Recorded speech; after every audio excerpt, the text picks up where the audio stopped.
Hindi natin kailangan yan. Sigurado ka ba? Oo. Tara na. Mukhang kapaki-pakinabang naman yon. Hindi. Ikaw, Alam mo glamping, pero narinig mo na ba ang tungkol sa glamping? mag-glamping? Yan ba ang napakagandang camping? Oo, mag-glamping tayo. Diyos ko, dadalhin ko ang... Diyos ko. Mag-glamping ka! Hindi ka gagawa ng s'mores. Gagawa ka ng mga magarbong keso na may maliliit at maliliit na bilog na brie. Pisara para sa charcuterie. Isang charcuterie. Patungo tayo sa pinakamataas na bahagi. Doon sa mismong tuktok. Ito ay isang napakagandang tanawin. Isang malawak na gubat. Wow, rainforest pala to o kung ano pa man. Uy, sa tingin mo ba kapag tumalon ako, malalapag ako sa baging na yan sa baba?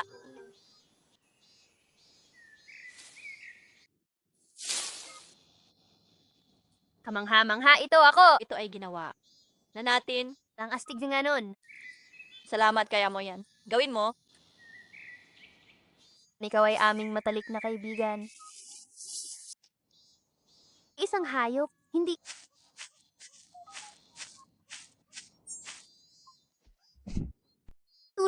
Tulong, salamat. Nakita mo ba ang bag ko? Nakasuot ka ng... Suot mo na ang bag mo. Ako ba? Oh. Akala ko pakwan ito, pero hindi pala.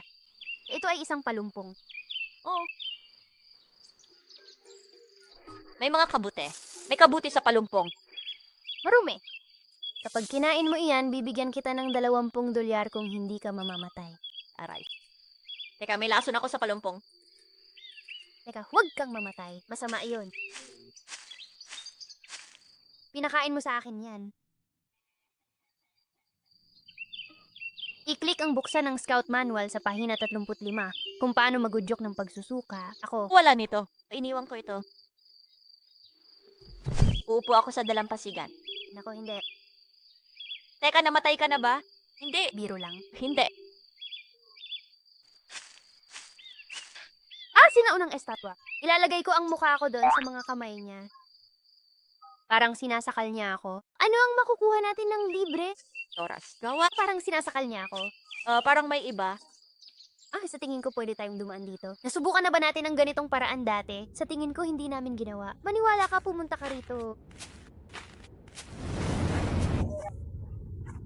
Ito ang aking masarap na pagkain. At ang paborito kong gaming PC setup. Dahil nandito lang ako palagi. Ito ay lubos na kinakailangan. Sa puntong ito. Ako, ano yun? Kailangan ko ang boses. Nagdudulot ka ba ng avalanche?